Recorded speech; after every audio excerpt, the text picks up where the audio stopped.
ሰላም ከመይ ትውዕሉ ክብራት ሰማዕትና ዝሃርሜኒ ሚድያ እዩ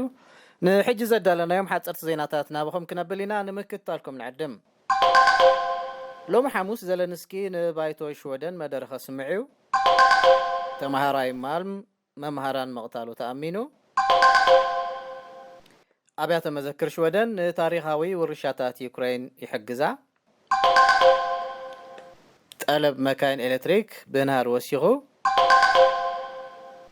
ኣብ ኖርዌይ 5 ሰባት ብፈተነ ቅትለት ተኸሲሶምን ካልኦትን ዜናታት ክህሉና እዮም ሕጂ ናብ ዝርዝራቶም ሎሚ ሐሙስ ፕሬዚደንት ዩክሬን ቮሎዲሚር ዘለንስኪ ንባይቶ ሽወደን ሪክስዳግ መደረ ከስምዕ እዩ እዚ ኣብ ሰዓት 11 ቅድሚ ቀትሪ ዝወሃብ መደረ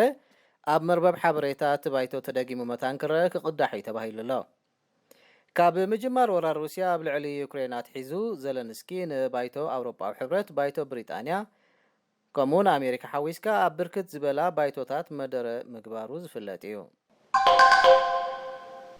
ብቅትለት ክልተ መምሃራን ማልም ተጠርጢሩ ኣብ ትሕቲ ቀይዲ ዝኣተወ ወዲ 18 ዓመት ተምሃራይ ነቲ ቅትለት ከም ዝፈጸሙ ናይ እምነት ቃሉ መሃቡ ጠበቁ ንሬድዮ ሽወደን ሓቢሩ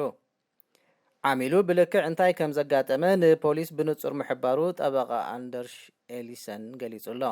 እንተኾነ ግና ዝርዝራት ተሓበሬታ ካብ ምግላጽ ተቆጢቡ ኣሎ ተማሃራይ ብሰኑይ ኣብ ትሕቲ ቀይዲ ዝወዓለ ኮይኑ ሎሚ ንስምዕታ ናብ ቤት ፍርዲ ከም ዝቐረበ ተገሊጹ ኣብያተ መዘክር ሽወደን ባህላዊ ውርሻታት ዩክሬን ንምዕቃብ ይፍትና ምህላውን ተገሊጹ ንኣብነት ኣብ ስቶክሆልም ዝርከብ ሃገራዊ ቤተ መዘክር ንቤተ መዘክራት ናይታ ኣብ ምዕራብ ዩክሬን እትርከብ ከተማ ልቪቭ ይሕግዛ ምህላውን ሬድዮ ሽወደን ኣመልኪታ ኣላ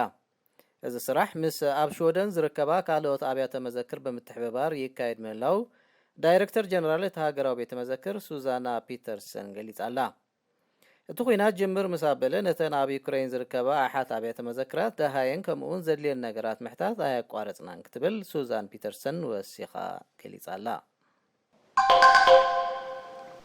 ኣብ ሽወደን ብኤሌክትሪክ ዝሰርሓ መካይን ናይ መፀበይ ግዜን 1 ዓመት እኳ እንተኾነ ብምክንያት ልዑል ዋጋ ነዳዲ ጠለብ ዘን መካይን እናወሰኸ ምምፅኡ ይግለጽ ኣሎ ማሕበር ሽርሻሮ ንግድን ምጽጋንን ሞተር ሽወደን እዚ ዓለም ለኸ ሕፅረት ኣካላት መኪና ድሕሪ ኩናት ዩክሬን መሊሱ ብኢሱ ምህላው ገሊጹ ኣሎ ዋላ እኳ ዋጋ ኤሌክትሪክ ኣብ ቀረባ እዋን ወሰኽ ከርኢ እንተጸንሐ ዓማዊል ናይ ኤሌክትሪክ መካይን ከም ዝጠልቡ ሸርሻሪት መካይን ኤሊዳ ፍሮዊን ገሊጻ ኣላ ምስ ሃርመኒ ሚድያ ኢኹም ዘለኹም ክቡራት ሰማዕትና ዜናታትና ይቕጽል ዝሓለፈ ሰሙን ኣብ ስቶቭነር ኣብ ክልተ ሰባት ፈተነ ቅትለት ዝፈጸሙ ብጠቕላላ 5 ሰባት ኣብ ትሕቲ ቀይዲ ኣትዮም ኣለዉ ሓደ ካብዞም ግዳያት ብስሕለት ብዝወረዶ ከቢድ መቕሰልቲ ኣብ ሆስፒታል ክእለን ከሎ ተኻልኣይ ግና ፍኹስ ዝበለ መውጋእቲ ጥራይ ስለ ዘጋጠሞ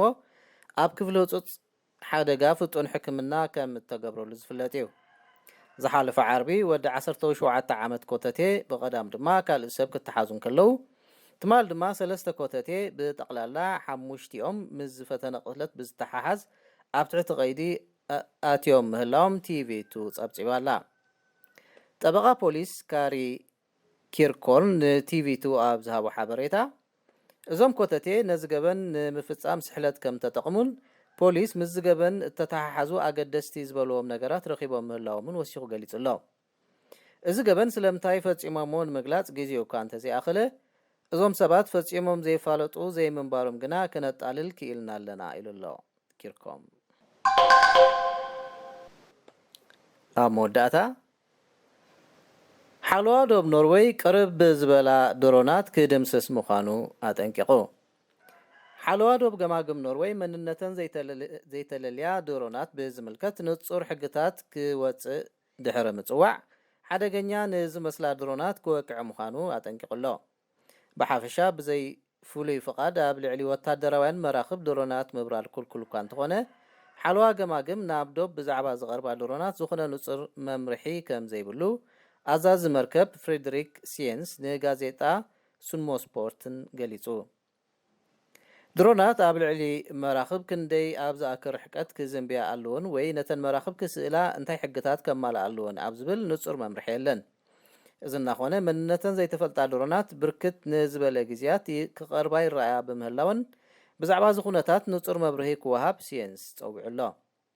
እዘን ድሮናት ብጸላእ ዝተላእካ እንተኮይነን ንዕግታን ስለያን ክውዕላ ይኽእላ እየን ክብል ሳይንስ ተሓሳሲቡሎ ኣብ ሓለዋ ገማግም ውሕስነት ንኽእሉ ድሮናት ኣብ ናይ 150 ሜትሮ ርሕቀት ክዝንብያ ዘመልከተ ሳይንስ